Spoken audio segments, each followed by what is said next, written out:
FBI whistleblowers testified in front of the Select Subcommittee on the Weaponization of the federal government today.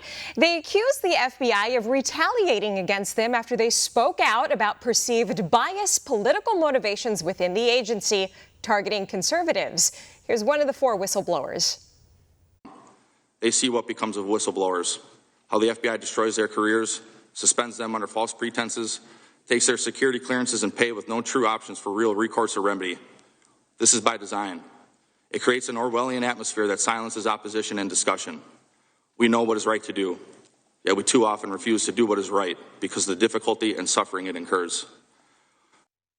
House Republicans also released an 80-page report today alleging that some FBI agents were targeted by the FBI for questioning the agency's decision to investigate parents at school board meetings, which they deemed questionable. Listen here.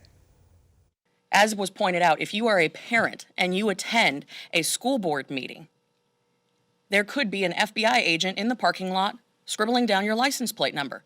This is not a conspiracy theory. This is actually testimony that these brave whistleblowers have given us. That is not America that I know. Joining me now is Moms for Liberty co-founder Tiffany Justice. Tiffany, good to have you back. So as a mother who is passionate about your children's education, have you experienced anything like this? I haven't experienced it personally. I served on school board. I can't imagine the FBI coming to investigate a parent that spoke before me at a school board meeting, but it did in fact happen to one of our moms. You know, imagine you're making peanut butter and jelly one morning the night before you spoke at a school board meeting, and all of a sudden the FBI calls you. That's exactly what happened to one of our moms, and she was asked questions that were really unthinkable.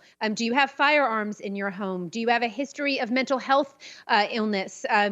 And the final thing was, don't tell anyone that we called. It's not necessary to let anyone know. And so today we saw FBI whistleblowers so bravely stand up and fight back. One of them, a dad himself, who said he was then made fun of by some fellow agents for speaking at a school board meeting.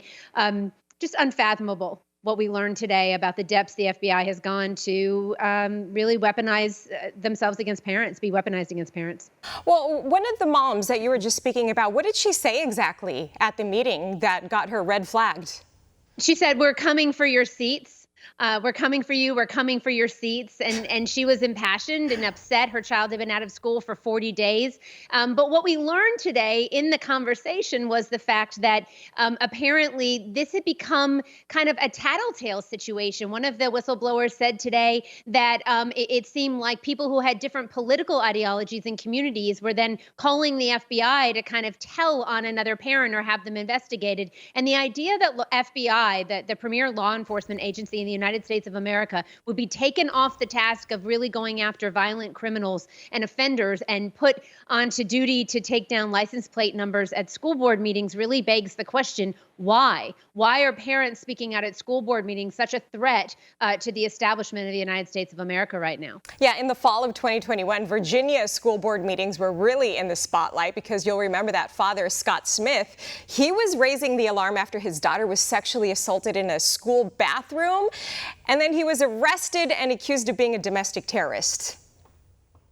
Yeah, Jim Jordan brought that up. He said that he really felt that the whole shift to try to name parents as domestic terrorists, that, that the left, the unions especially, hoped that would, carry McAuliffe into the governor's seat. That wasn't the case. We saw Glenn Youngkin win in Virginia. Parents rose up, and I think you're going to continue to see that across the country. It's really sad. We should be able to trust the FBI, and I think there are a lot of agents within the FBI that are really left wondering what their job entails at this point.